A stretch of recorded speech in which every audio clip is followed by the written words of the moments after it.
Welcome to Ask a Therapist, a show where qualified therapists stop by to answer all your questions. Welcome to another episode of Ask a Therapist. This is a show where you get all the questions you've ever wanted to ask a therapist or a counselor answered, and they get answered by a therapist or a counselor. So how can you get your questions to us? In the show notes, there's a questionnaire form. Drop your question there, then keep listening and hear the answer to your question. And in this episode, we're going to hear questions that are dealing with sexual trauma, which is a topic that can be pretty triggering to some. So if that's the case for you, you may want to give a pass on this episode. In this season, Daisy, who's the founder and lead counselor at ConvoCare, is going to be answering all your questions. And before we dive into the episode, let me tell you a bit about ConvoCare. It is a wonderful organization that's making therapy very accessible to you. And they deal with different types of therapy, from individuals to couples to group to online for our diaspora family. And on their pages, there's links to them in the show notes, they give some incredible knowledge and tips around various mental health conditions and just tips to help you improve your mental wellness, to be honest. In the show notes is also a phone call, a number and an email to ConvoCare in case you want to reach out and explore starting therapy with them. What's going to happen first is you go through consultation. This is where you get to meet the team, see if the therapists are a match with you. If they're not, you can keep it moving. I always say finding a therapist is like dating. I think I found my current therapist after looking for a while, and I had different consultations with some where there was nothing wrong with the therapist per se, but we just were not a match. You know what I mean? So you'll go to this consultation. I encourage you to ask all the questions you have. And if you find that they're a good fit, then you jump into therapy. So check out the show notes for the contact details of ConvoCare. And now let's get right into answering all your questions. All right, another episode with our wonderful therapist, Daisy. And once again, a bit of a trigger warning. The question that was sent in touches on matters sexual violence, which could be triggering to some. So let's get into the question. The person says, when I was young, a relative performed sexual acts on me, non-penetrating. But yeah, I told myself it was not abuse since he was only 4 years older than me. Also, I ended up looking for sex in the wrong places. For context, I'm a gay man. Do we carry our sexual experiences through life? And how do I heal this? Because I'm at a point where I want to take back my sex for me. Oh, and I want that for you as well. Yes. I want that for you as well. Yeah. Yes. Could you read it again? Yes. When I was young, a relative performed sexual acts on me, non-penetrative. I told myself it was not abuse since he was only 4 years older than me. Also, I ended up looking for sex in the wrong places.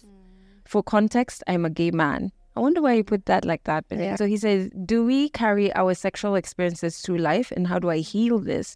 Because I'm at a point where I want to take back my sex for me. Yes. Mm-hmm. Okay. So the fact that he spoke about him being gay might mean that he needs to also get to acceptance. Mm-hmm. That should mean that maybe he has an identity issue that he needs to address. So perhaps he's not accepting of the fact that he is gay and feels like the sexual trauma could contribute to it. So for them, I feel like they need to address this, their identity, speak into it, speak about it, so that they can be able to address it. So abuse is abuse again. Yeah. The fact that this person, however young they were, it got into within your rights, it overlooked your rights, could mean that it has affected you. Yeah. Mm-hmm. So there are emotions that you have about this, and that is what is affecting how you relate with your partner sexually and with your sex life. So I feel like there is an importance for you to address the emotions that come from this. How did you feel? Mm-hmm. What do you actually feel about this person? also getting back to your body, because they took it from you. The fact that they took it by force could mean that they took your control. So getting back control and getting back to your body is also an important thing that needs to be done. That can be done with support, or if it's just you trying to go through this on your own, it is important that you grieve what you lost. So you grieve control, and also gain back control over your body. So learning how to love yourself, learning the specific aspects that you love yourself. And I think the issues of identity should come first.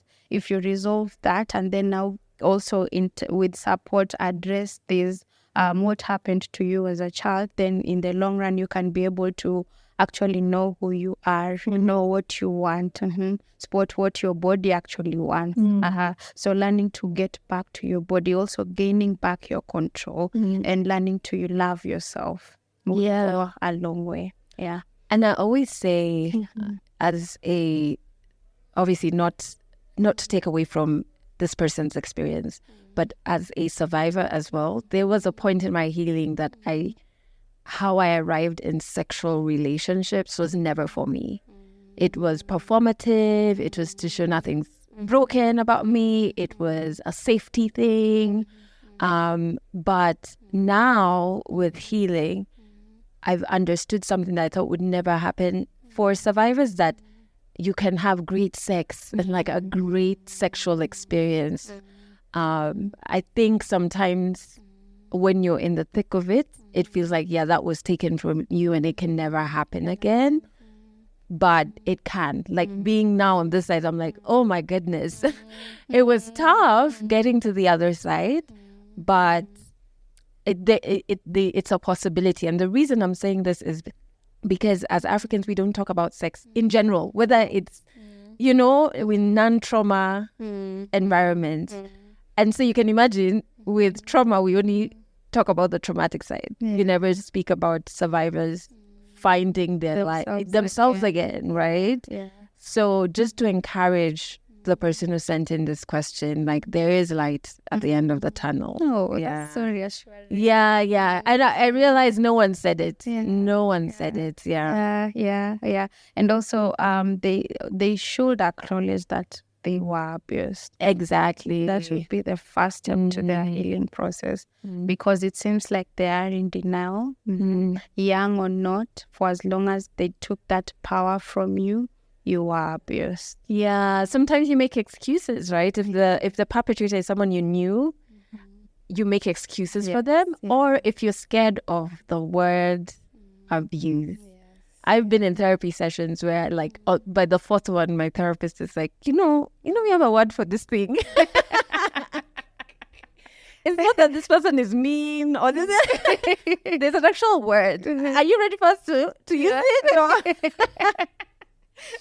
So sometimes that word, you're just like, I don't want to hear it. I completely understand that. I really hope that what Daisy has shared has helped you. And if you have more questions for her, remember to drop them in our questionnaire form and to reach out directly to ConvoCare. And their email and the phone number are in the show notes, as per usual. I hope this episode gave you insights that can help you on your healing journey. Remember to send in your questions via our question form. Drop them there, which you can do, by the way, anonymously. So you can put a pseudonym. And there's a link to it in the show notes. Episodes like this go out every single Friday. If you've enjoyed this episode, please give us a thumbs up and a 5-star rating. And most importantly, share it with your entire network. That's all for this episode. If you have a question to ask a therapist, please drop it in our question form. A link to it is in the show notes. Catch you next week for the next episode of Ask a Therapist.